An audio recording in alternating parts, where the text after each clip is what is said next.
by Avo Technology. In this world, there are many people who are of mixed blood with gods. They can see the magical world hidden beneath the mist from a young age. Percy is one of them. However, every time he tries to tell others about what he sees, no one believes him. He is even ostracized everywhere because of it. The only thing he has is a sketchbook that records the whimsical imagination of this child. One day, a classmate throws leftover food at him again. Guoshi can't take it anymore. Just as he is about to confront them, a mysterious force directly pushes the female classmate into the water pool. But Percy is too busy to pay attention because his pen is shaking violently. To make things worse, his most respected teacher, Mr. D, keeps transforming into an ugly bat. The large bat takes off and then presses Percy, who is in chaos, underneath, roaring loudly. Suddenly, a sharp pain strikes. When she looks down, she sees a light sword inserted into her abdomen. The bat screams in pain and instantly turns into ashes. Because the girl insists that Percy pushed her into the water, the school decides to suspend her for a month. Percy tries to defend himself, but Grover says that the facts are as she described because he witnessed it. Percy is shocked and can't believe how the guy can distort the truth without any guilt. Anxious and hesitant, Percy stands in front of his house, unsure of how to explain the suspension to his mother. However, when he enters the house, he sees his mother enjoying the rain on the balcony, with a serene expression. Upon seeing her son return, she turns around and embraces him. Instead of blaming Percy, she comforts him and decides to take him to Montauk by the seaside for a few days to ease his mood. The seaside was hit by a raging rainstorm. On the sea, there seemed to be a strange figure, half human and half monster, with a hoarse voice repeatedly urging to escape quickly in Percy's dream. The car had already stopped next to a small wooden house. His mother was wiping tears, lost in thought. The small wooden house, although not large, exuded warmth. Percy shared with his mother the strange events that had happened to him. It was only when he mentioned almost dying at the hands of the bat monster that his mother decided to reveal the truth. The alcoholic man at home was not Percy's father. His real father was not human. This small wooden house was where they met and fell in love over a decade ago. Percy could see monsters because he had half-god blood. Just as Percy was about to inquire about his father, a knock on the door interrupted them. A boy barged in, and to Percy's surprise, it was Grover. Strangely, Grover's feet had turned into goat hooves. He looked even more nervous than Percy, and urgently urged them to leave. It wasn't until they were on the road that Grover revealed the truth. He was a mix of human and goat, and his mission was to protect Percy. The appearance of the Bat Lady signaled that demons were after Percy. For his safety, Grover had to fabricate a lie to shock Percy, and now their only task was to escape. As they spoke, a spark of lightning flashed overhead, and the monstrous Minotaur panted heavily as it chased them from behind. Its massive body easily smashed through the car window, causing chaos on the road.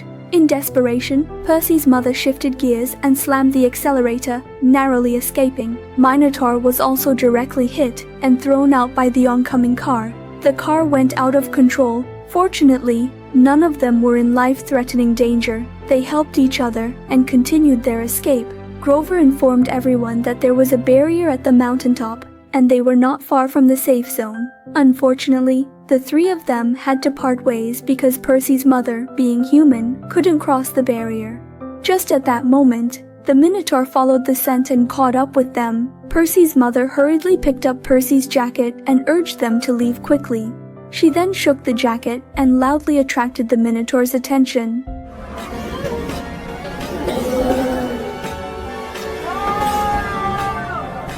With a weak gesture, she extended her arm, but turned into a wisp of flying ash before she could speak. Percy was filled with grief and anger, but all he had in his hands was a pen. The pen sensed his anger and transformed into a glowing sword.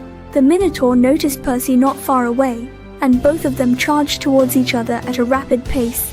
At the moment of collision, Percy was instantly thrown aside by the impact. The Minotaur roared wildly, then picked up a huge rock from the ground.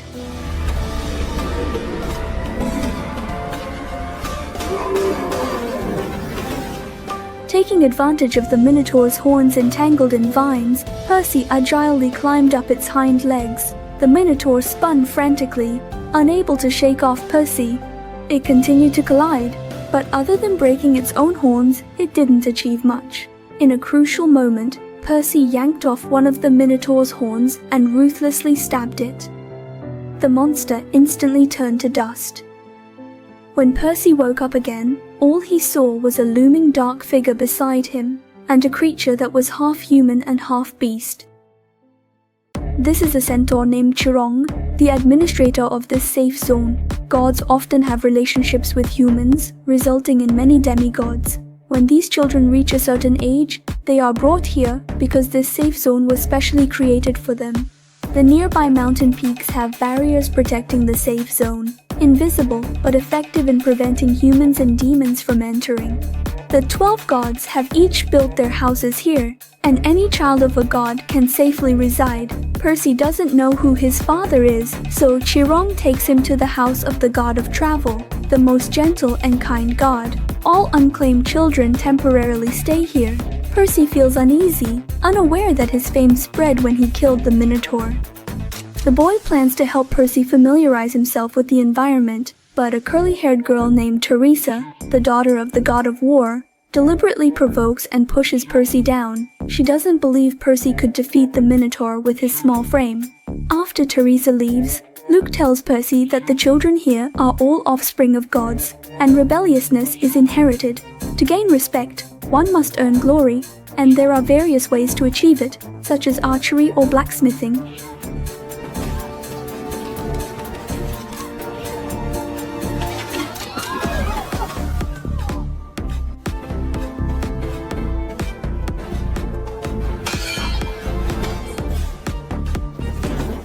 Neither of which seems to be Percy's strength. Is there a Greek god of disappointment? Since arriving, Percy has had a tough time, especially with Teresa constantly bothering him. They even push Percy into the restroom, forcing his head into the toilet. Suddenly, the situation becomes chaotic as 3 water jets shoot up, powerful enough to push the 3 troublemakers out. Percy looks at the damaged wall in confusion, and a small girl, leaning against the doorframe, silently observes everything. Her name is Annabeth, the daughter of the god of travel and Luke's sister. She knows about Clarissa's plot, but chooses to observe, wanting to see if Percy has the ability to help himself. It turns out that the sacred place holds an annual Capture the Flag competition, with red and blue teams on opposite sides of the river. The first to capture the opponent's flag wins. Percy and the Luke brothers are on the blue team, while the annoying Clarissa is on the red team. At the start of the game, Annabeth leads Percy away from the team, despite his continuous questioning. The horn sounds in the distance, and the red and blue teams engage in intense battle, evenly matched. Unable to determine a winner, Game on. Percy is left dumbfounded as Annabeth disappears. Listening to the distant sounds of battle, Percy is bored. Perhaps the blue team thinks he's too weak and doesn't want him to join the fight. Suddenly, a few figures emerge from the shadows, including Clarissa, who often bothers him. Panicking, Percy grabs a long sword and shield, but is unable to withstand Clarissa's ruthless attacks. The 3 of them quickly surround him, and Percy is powerless to resist, especially against their fierce moves. Desperate, Percy retreats to the seaside, with nowhere else to run. However, Clarissa doesn't let him go. During the fight, Percy accidentally breaks Clarissa's long spear, enraging her. It was her exclusive magical weapon. Just then, a commotion is heard from behind. Luke forcefully plants the opposing team's flag into the soil, and the blue team starts cheering loudly for their victory. Clarissa, unwillingly, pushes Percy away and leaves. Percy can finally catch his breath. Suddenly, Annabeth reveals that she arranged for Percy, unknowingly, to attract the opponent's attention while she secretly stole the red team's flag. Annabeth pulls Percy up, but unexpectedly pushes him into the water. Just as Percy is about to curse, everyone's attention turns to him. A miracle happens. Percy's wounds are rapidly healing, and a trident appears above his head. Your dad's called. It turns out that Percy's father is the sea god, Poseidon. Children claimed by the gods get to stay in their exclusive houses. Percy finally learns that his father is the most powerful god in mythology. However, before he can celebrate, Chirong gives him a challenging task. Zeus's lightning bolt has been stolen, and Chirong accuses Poseidon of the theft. He demands Percy to return it within a week. However, the real thief is Hades, the god of the underworld. Chirong instructs Percy to retrieve the lightning bolt from the underworld, but Percy is reluctant. Fighting between gods can be disastrous, especially for an unarmed child like him. Suddenly, his friend Grover bursts in with shocking news. Percy's mother is alive. When the Minotaur killed her, she turned into ashes, but this was not a typical human death. The gods believe that Hades saved her. Grover overheard this information, and now urges Percy to go to the underworld, both to save the Earth and bring his mother back. This is a centaur named Chiron, the administrator of this safe zone. Gods often have relationships with humans, resulting in many demigods. To ensure the safety of these children, the gods have built this extremely secure safe zone. However, Percy, who has just arrived here, has to clean up the mess for his godly parent. He must journey to the underworld to find the lost lightning bolt to avoid the wrath of Zeus and prevent a war among the gods. So, Percy, accompanied by 2 companions, leaves the safe zone and returns to the bustling human world. Without the protection of the barrier, demons follow the scent once again. Other passengers aren't afraid, as they see only an ordinary white-haired old woman. Seizing the opportunity, Percy and his friends push open the rear window to escape. Unexpectedly, another demon jumps in through the window. In a critical moment, Annabeth throws a flying knife, turning the monster instantly into ashes. The dagger was a gift from her mother, Athena. Seeing another demon approaching, the team jumps out of the car window and soon finds themselves deep in the forest. Grover the satyr tells Percy about a secluded path that leads to the underworld, discovered by his ancestors during exploration. Although it takes more time, it's their only choice to evade the demons. Strangely, a peculiar garden appears on the path, filled with various stone statues of monsters related to the demons of the underworld. As they consider turning back, the annoying bat-like monster from the bus catches up. Percy takes out his divine sword, preparing to fight when a mysterious voice interrupts them. The bat monster hurriedly hides under its wings, and Annabeth and Grover also lower their heads. Percy, unsure of what's happening, is relieved when the newcomer is revealed to be the snake-haired enchantress, Medusa. As long as one gazes into her eyes, gods and creatures alike turn into cold stone statues. Today, Medusa is unusually gentle and invites the 3 inside for dinner. Considering the bat monster behind them, they seem to have no other choice. At the dinner table, Medusa talks about her pitiful life. She was once a beautiful maiden, but due to secretly dating the sea god Poseidon, she was cursed by Athena. Her hair turned into venomous snakes, and anyone who looked into her eyes would turn into a cold stone statue. Percy is left speechless about Poseidon's romantic history, which he is unaware of. However, Annabeth vehemently argues, as her mother Athena is not that kind of goddess. Medusa already harbored hatred towards Athena, and naturally, she had no fondness for her daughter. Under the pretext of asking Percy to help in the kitchen, Medusa secretly makes a deal with him. She offers to help retrieve the stolen lightning bolt from the underworld if Percy hands over Annabeth. However, Percy manages to slip away unnoticed at some point, revealing his ruthless nature, akin to Poseidon. Enraged, Medusa removes her veil, lifts the curtain, and spots the bat-like monster still guarding the place.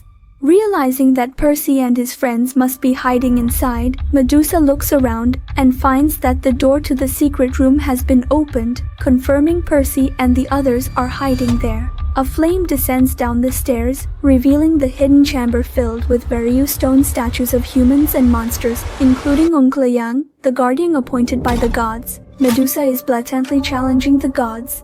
The group desperately runs towards the depths of the underground chamber, but as long as Medusa guards the entrance, escape seems impossible. In a desperate moment, Grover steps forward, flying into the air to attract Medusa's attention. The remaining 2 hide behind boxes, waiting for an opportunity.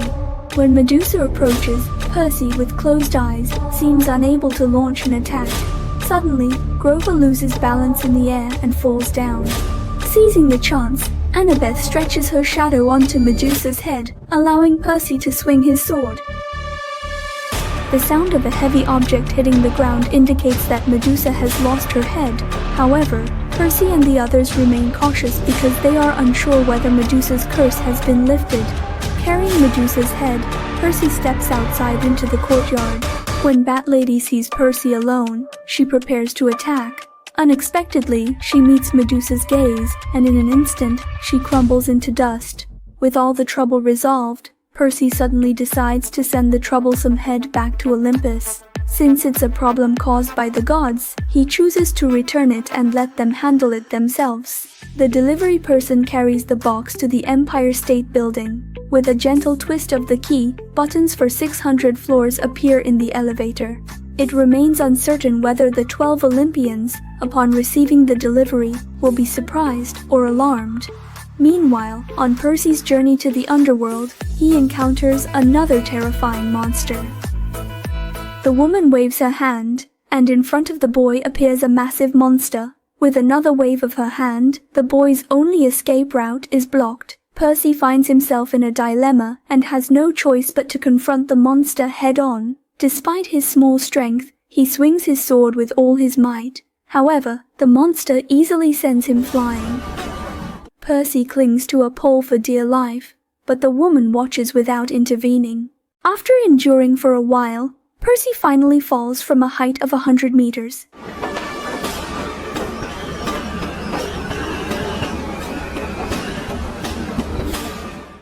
These children are just the illegitimate offspring of the gods, but are burdened with the heavy responsibility of maintaining world peace. They are on a train heading to the underworld to search for Zeus's lost lightning bolt. Suddenly, the train conductor interrupts their conversation and takes them back to their compartment. The compartment is chaotic, with broken windows for unknown reasons. Percy explains that everything was fine before they went to have breakfast in the front carriage. The police take the children for questioning, accompanied by a woman who claims to be a child psychologist and a supposed eyewitness. Grover, however, notices glass shards on her clothes, revealing that she broke the train window. The woman, unflustered, admits to being Echidna, known as the Mother of Monsters. She explains that the monsters killed by Percy and the others were her children, and she has brought her little son, who is now hunting Percy and his friends. You're impatient, but we're almost there. Despite her attempts to present her son as cute, low growls can be heard from the bag. Percy and his friends remain on guard. Suddenly, the backpack is slowly opened, and a massive tail strikes towards Percy. Anna intervenes just in time to disrupt the monster's attack, giving them a chance to escape. As they run through 2 train carriages, the monster catches up. Focused on them, it appears to be just a small puppy in the eyes of ordinary people. Taking advantage of the train entering a station, the 3 hurriedly escape.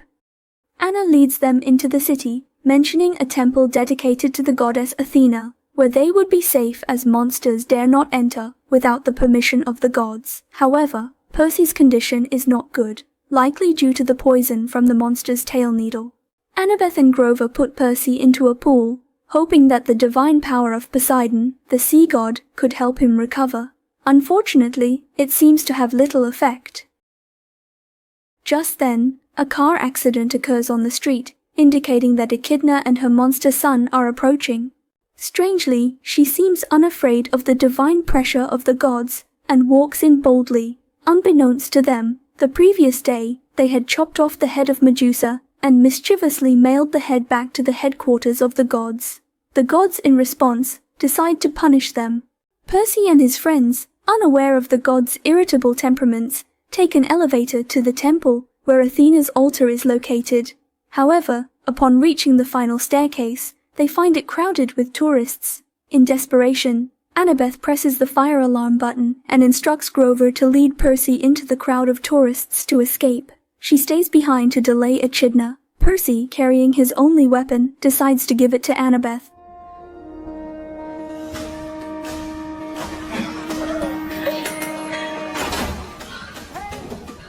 He bravely faces the oncoming monster, a giant sheep-headed creature. Before the monster can make a move, Percy swings his sword towards its thigh. The monster reacts by swatting Percy away, and then a burst of flame erupts from its mouth. Percy dodges, but Echidna doesn't give him a chance to escape. She creates a void in the corridor, letting the cold wind blow through. With no other option, Percy must confront the monster with all his strength, but his attacks prove ineffective. He is tossed aside and falls into a hole. As mother and son look down, they see Percy still holding on. Echidna mocks him, but then watches as he exhausts his strength and falls.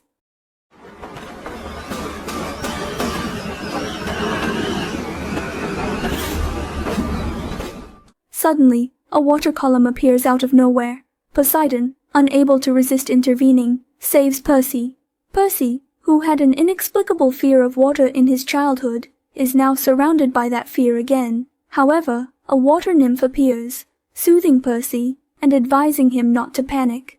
She assures him that as long as he adjusts his breathing, everything will be fine. The next moment, something shocking happens.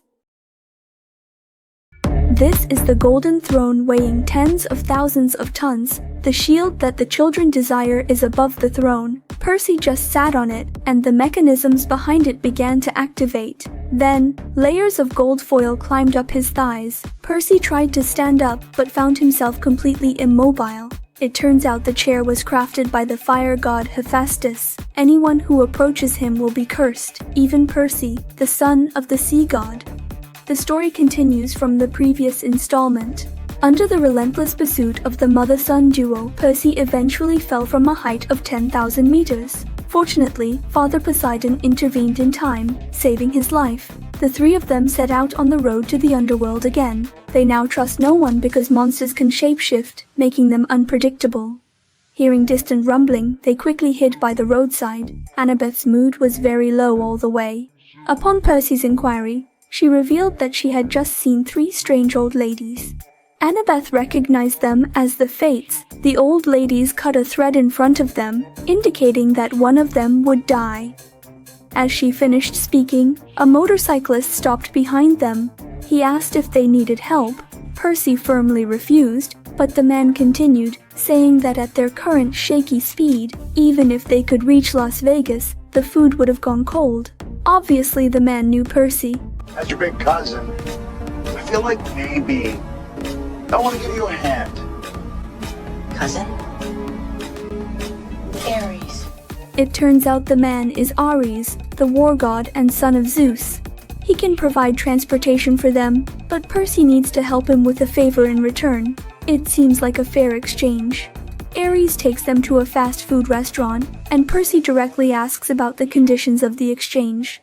This piques Ares' curiosity, wondering why a little kid like Percy is involved in the divine war and is in such a hurry to find the lightning bolt. Percy explains that he needs to save his mother, who was taken to the underworld by Hades. As for the war between Zeus and Poseidon, Percy admits he's not really interested. Ares, upon learning that Percy cares about someone, is confident that he will agree to the deal. There's an abandoned amusement park nearby where Ares' shield is located. If Percy can retrieve the shield, Ares promises to transport them to the underworld by tomorrow noon. To prevent them from escaping, Grover has to stay behind as a hostage. Soon they find the abandoned amusement park, and it's dark and eerie inside. As they are about to enter, they hear creaking mechanical sounds from above. The traps are made of celestial bronze, invisible to humans, but a barrier for monsters or demigods. Percy is in a dilemma, but Annabeth, after careful examination, finds a way to deactivate the traps. They pass through the gate unharmed and see a dilapidated scene inside, raising Annabeth's suspicions about why the gods have set up traps at the entrance. Just then, the terrifying slide in the amusement park lights up, seemingly guided by the gods. They ride a small boat into a tunnel surrounded by psychedelic lights. Percy watched for a while, and then he understood that this was a poignant love story. Hephaestus, the god of fire, was married to Aphrodite, the goddess of beauty. In an attempt to please his wife, Hephaestus specially built this amusement park. However, Aphrodite secretly had an affair with Ares, the god of war, at this location. When Ares was caught in the act by Hephaestus, he had to flee in embarrassment, forgetting to take his shield with him.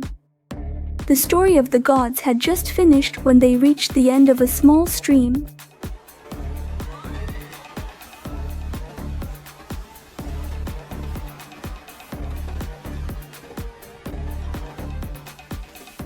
The rushing river carried them into a palace, and on the central throne, they found the war god's shield they had been desperately searching for. They quickly jumped off the boat and swam towards the center. After considerable effort, they finally climbed onto the circular platform. The person on the throne and the throne itself were both made of pure gold, but the shield was too high for them to reach. Annabeth carefully observed and discovered that there was another mechanism here. Only one person sitting on the throne would allow the other to reach the shield. It was a difficult decision because whoever sat there would be unable to leave for the rest of their life. Considering the thread cut by the Fates suggesting a sacrifice was needed, Percy didn't hesitate and sat on the throne. He believed he was the weakest among the three and could contribute the most at this moment. As the mechanism activated, liquid gold quickly climbed up Percy's body, covering him entirely in a few minutes until he turned into a complete golden statue. The shield finally dropped. After completing the task, Annabeth didn't rush to leave, but searched for a way to break the spell. The god of fire suddenly appears and advises Annabeth not to waste her efforts. He warns that anyone attempting to glimpse the golden throne will pay the price for their greed. Annabeth interrupts him, stating that Percy is not that kind of person. He is not as petty as the gods, and every time there is danger, Percy is the first to rush in. Even in the recent incident, he sat on the throne with a self-sacrificing mindset. Percy is willing to sacrifice himself for his friends, and Annabeth will never abandon her friends. Perhaps the god of fire hasn't seen such genuine friendship in a long time. With a light whistle, the curse of the golden throne begins to slowly dissipate. Soon they return to the tavern with the shield of the war god. Ares keeps his promise and arranges a ride for them to Las Vegas. Upon reaching their destination, they only need to summon a magical guide named Hermes with a gold coin, and he will take them to the underworld.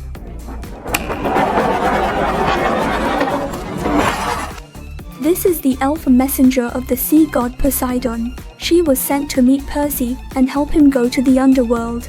The elf gave him 4 pearls that can protect the children and ensure their safe return from the underworld.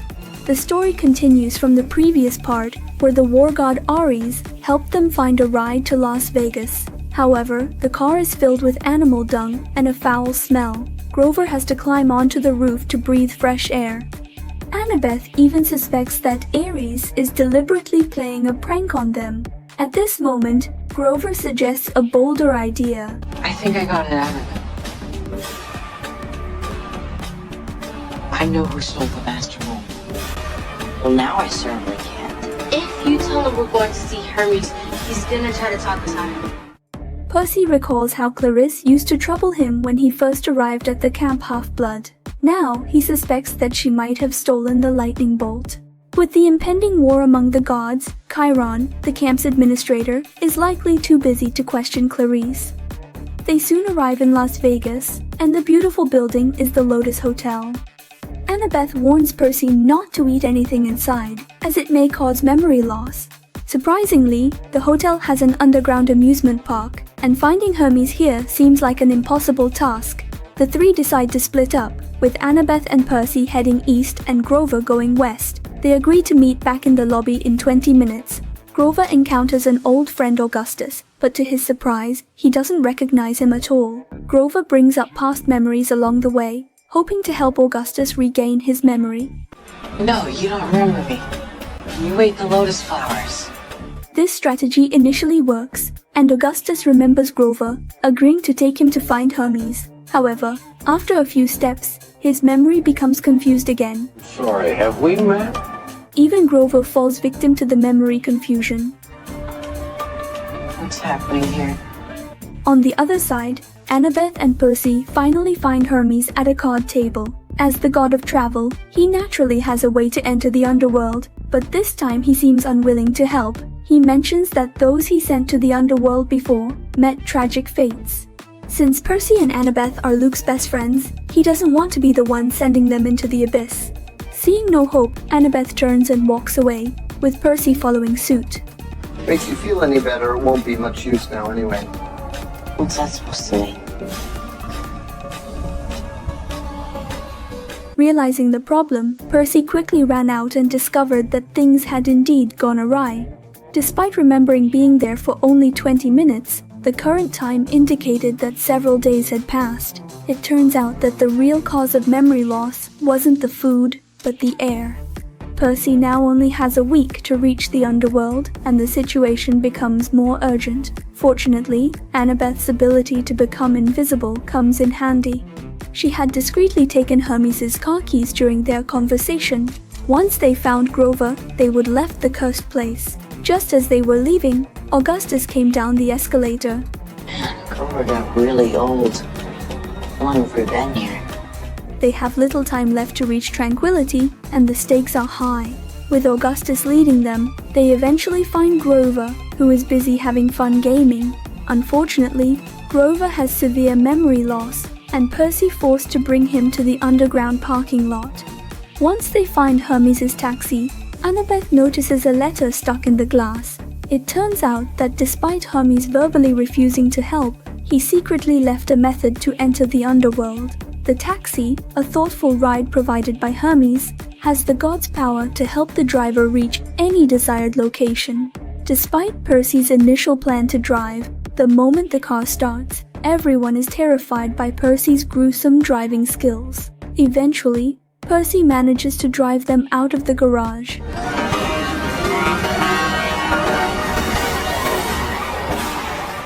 When they finally regain their composure, they realize the car is parked by the seaside. Percy hesitates, recalling the last time his father saved him. Unsure of how to communicate with his father, Percy is encouraged by his two friends to bravely approach the ocean. However, when he dives underwater, he is greeted not by his father, but by a messenger elf sent by Poseidon. The elf informs Percy that Poseidon cannot wait here indefinitely, as the summer solstice has passed, and Zeus's deadline to assemble forces for the upcoming war is imminent. The messenger urges Percy to return to the camp as soon as possible, to avoid potential dangers of being alone outside. However, Percy rejects the suggestion, because the war is initiated by Hades, and there is likely a greater conspiracy behind it. He believes he must go to the underworld to confront the troublesome Hades and contribute to preventing the war. So willful. Just like him. Despite the elf's inability to persuade Percy, it presents him with 4 pearls and explains that each pearl can safely transport one person out of the underworld. There are 4 of them. Save the world. And then go save your mother. This ferocious monster is the Hellhound, pursuing Percy and his companions on their journey to the underworld. In order to proceed, Percy enters a bedding store, where an elderly man in green emerges. Percy reveals his name to be Procrustes, also known as Castor, a son of Poseidon specialized in killing travelers. Unfazed, the old man invites Percy to rest in a bed, but Percy refuses, aware that Castor's method of killing involves adjusting the length of the bed to the traveler's height. Castor forces shorter individuals to sleep in longer beds, elongating their bodies to match the bed's length. Similarly, taller individuals are forced to sleep in shorter beds, and Castor uses an axe to shorten the legs of those who extend them. Due to this brutal method, Castor is known as the Iron Bed Bandit. Percy also knows that Castor is responsible for guarding the entrance to the underworld and requests passage, but Castor insists on showcasing the comfort of the beds, urging Percy to try one. Realizing the situation, Percy is compelled to have Castor demonstrate. In the next moment, Castor is ensnared by sheets, revealing that Annabeth is wearing an invisibility cap. Percy and Annabeth successfully subdue Castor, and Grover appears. The trio then arrives at Castor's office and opens a door with a sign warning not to enter, the gateway to the underworld. The ominous atmosphere makes Grover uneasy, but Annabeth hands him a stress ball to help him relax. For safety, Percy divides the pearls among the group to prevent any unforeseen incidents. Little did he know that this decision would save lives in the underworld. After traversing the dark passage, the trio finally arrives in the dreaded underworld, witnessing Charon, the ferryman of the underworld, guiding new souls. This indicates that the entrance to the underworld is ahead. Deciding to cut in line, Percy leads his companions through the crowded area and approaches Karen. Through their living appearance, Karen recognizes them, realizing they are not dead. Percy originally intended to bribe with coins, but he accidentally blew a whistle, prompting a roar. The trio realized something was amiss as the hellhound appeared and swiftly chased them. Grover was devoured before they could rescue him, forcing the surviving two to escape separately. As Percy prepared to fight the hellhound with his divine sword, he noticed the creature enjoying itself as Annabeth scratched it. The hellhound yawned contentedly and fell asleep. Grover emerged unharmed from its mouth. Due to Annabeth's inability to keep this up for long, Grover activated flight and took Percy to the city walls. However, they were only saved when the decompression ball arrived. Percy, curious, almost got himself eaten by the hellhound while checking it. Fortunately, Anna's call saved them from the peril. The trio reunited safely after Annabeth distracted the hellhound with the ball. Their next destination was Hades' palace. While passing through a forest, they witnessed a strange scene. Grover revealed he had lost a pearl, which he might need to leave behind if necessary. Percy, unwilling to abandon a companion, handed over the pearl needed to save his mother. Just as they were about to continue their journey, they were startled by the souls behind them. However, in the face of the three living individuals, the souls seemed indifferent. Annabeth explained that they couldn't hear or see them. They were surrounded by souls whose legs had turned into tree roots. These souls were trapped by regrets, entangled in choices they made or didn't make during their lifetimes. Suddenly, the roar of the hellhound echoed, prompting Percy and Grover to hastily escape. However, Annabeth didn't follow them. When they quickly returned, they found her entangled by tree roots, unable to move. Grover realized that Annabeth must have some lingering regrets, trapping her in this place. Helplessly, Annabeth urged them to leave quickly and volunteered to attract the attention of the hellhound. After Percy and Grover left, Annabeth activated a pearl and left the underworld. Percy and Grover entered a desert, and strangely, the hellhound didn't pursue them. It seemed to be afraid of something. Just as the two were puzzled, Grover involuntarily walked towards the abyss, carried by his flying shoes. Percy quickly leaped and tightly grabbed Grover, inserting his sword into the ground just in time to prevent the fall. The flying shoes detached from Grover's feet and fell into the bottomless abyss. Before the two could catch their breath, a slight sound came from behind Percy. Curious, he took out something from his bag, and it turned out to be the lost thunderbolt of Zeus.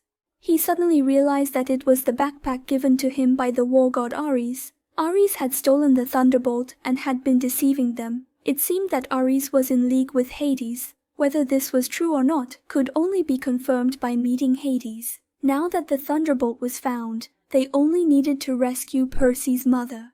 They arrived at the palace's door, and the guards opened it directly, seemingly expecting them. Upon entering the hall, they were transported smoothly to their destination.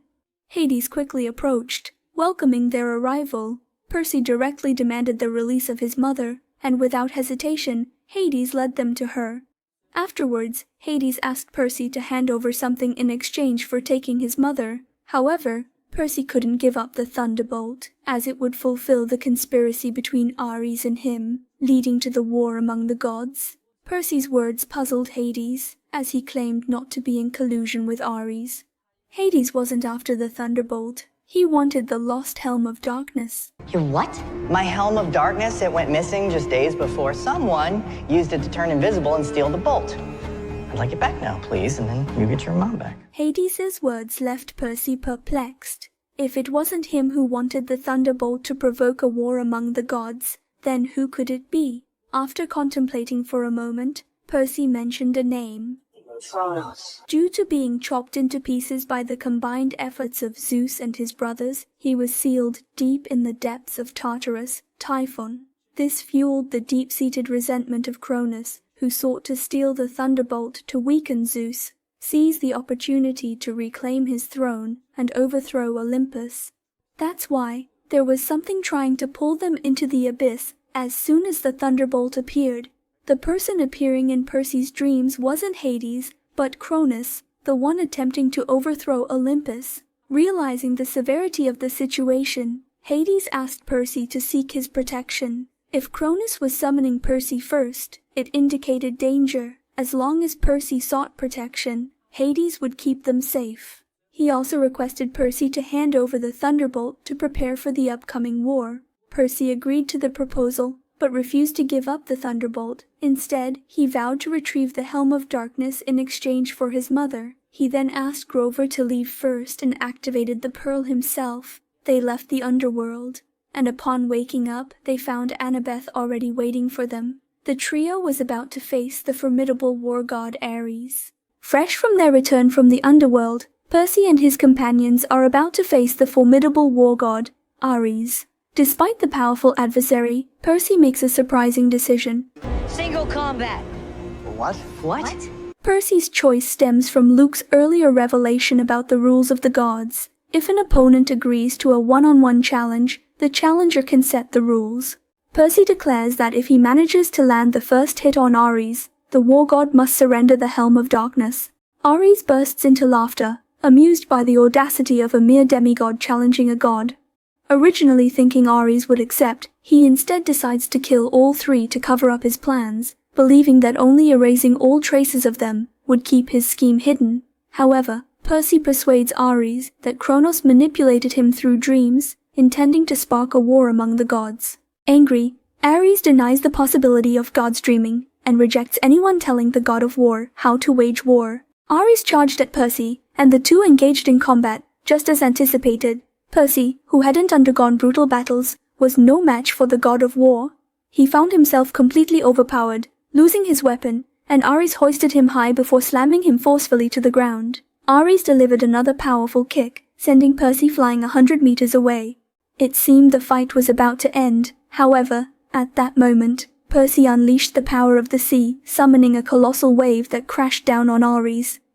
As the waters receded, Ares appeared battered and bruised. Just as he was about to retaliate, Percy swiftly attacked, landing a precise hit on Ares's ankle. Percy emerged victorious. Witnessing this, Ares, in a sorry state, chose to retreat, leaving behind Hades' Helm of Darkness. As Annabeth picked it up, Percy heard his mother's call and curiously entered a house, eagerly calling for her.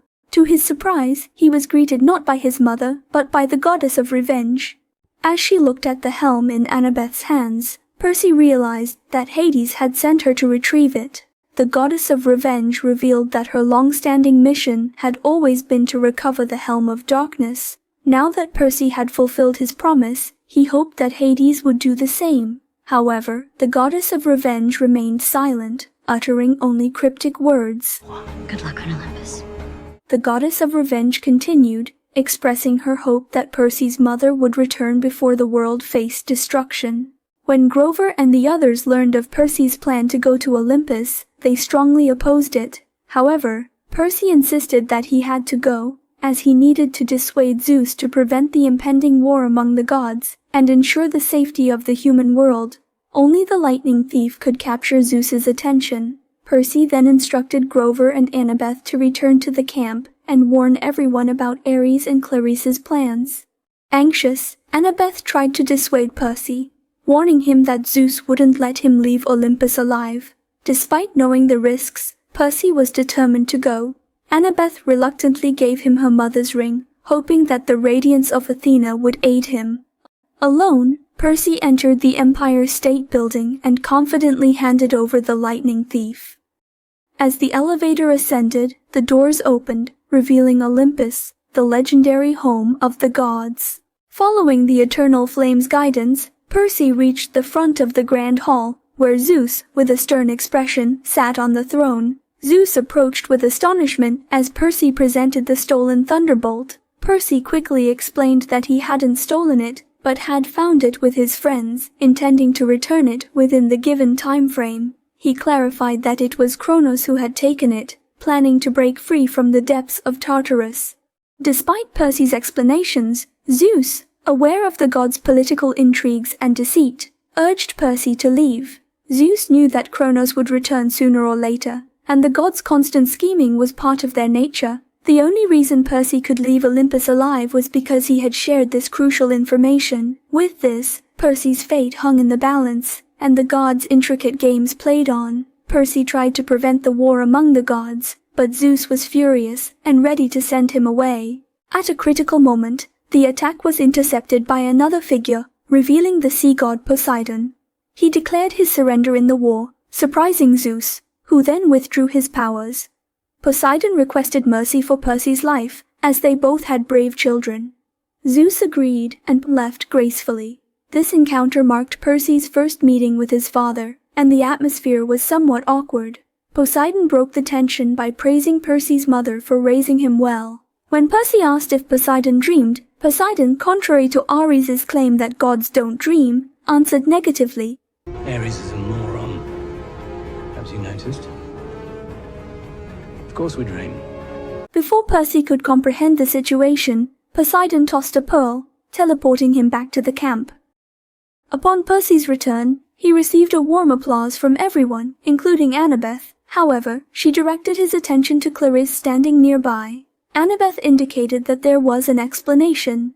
It turned out that everyone knew it was Clarisse who stole the lightning bolt, but there was no evidence. Accusing her without proof would only escalate the situation. Now, with Percy back, things could be resolved. Luke suggested reporting to Chiron immediately. But on the way, Percy became concerned about the last part of the prophecy yet to come true, and lose a love to worse than death.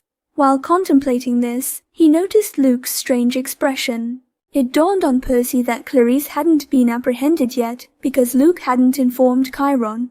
Percy realized that it wasn't Clarisse who stole the bolt, but Luke himself. Together with Ares, they framed Percy to deliver the lightning bolt to Kronos. Luke, aware that Percy had seen through his plan, dropped the pretense. He revealed his desire to overthrow the gods and invited Percy to join him. Drawing his weapon, Luke didn't seek a fight, but slid into the void using a sword that could cut through space, intending to secretly leave the camp. Percy realized Luke was now completely influenced by Kronos and tried to persuade him. However, Luke was adamant, intending to help Kronos rebuild the Golden Age. Upon realizing Percy's reluctance to join him, Luke attempted to leave, but was stopped by Percy. The two quickly engaged in a fight, and due to Percy having learned his combat skills from Luke, he was swiftly defeated. With Percy on the verge of death, a sword flew in, interrupting Luke.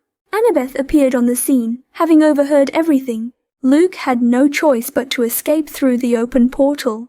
The next day, Percy began packing his belongings, preparing to leave the camp and check if his mother had been released by Hades. Chiron warned him that Luke would surely come looking for him, now being the most formidable threat. After bidding farewell to his two companions, Percy eagerly returned to his cabin. His mother had already been released, and their emotional reunion was cut short when darkness suddenly descended. Turning around, Percy saw the approaching figure of Kronos, claiming victory and urging me not to disturb him in dreams anymore. Soon enough we'll meet in Foreworld. If you can survive what's next. So when you are serious, come find me. That is my hope. Your survival is the key to my return. Percy woke up abruptly, and his mother informed him to get ready for school. Everything seemed to return to normal. However, right after this calm, a storm was looming on the horizon. The series concluded with an extra scene where Percy's stepfather, unable to enter the house, noticed a delivery box at the door addressed to Percy from the gods. Intrigued, he opened it to investigate. Oh, that is gross.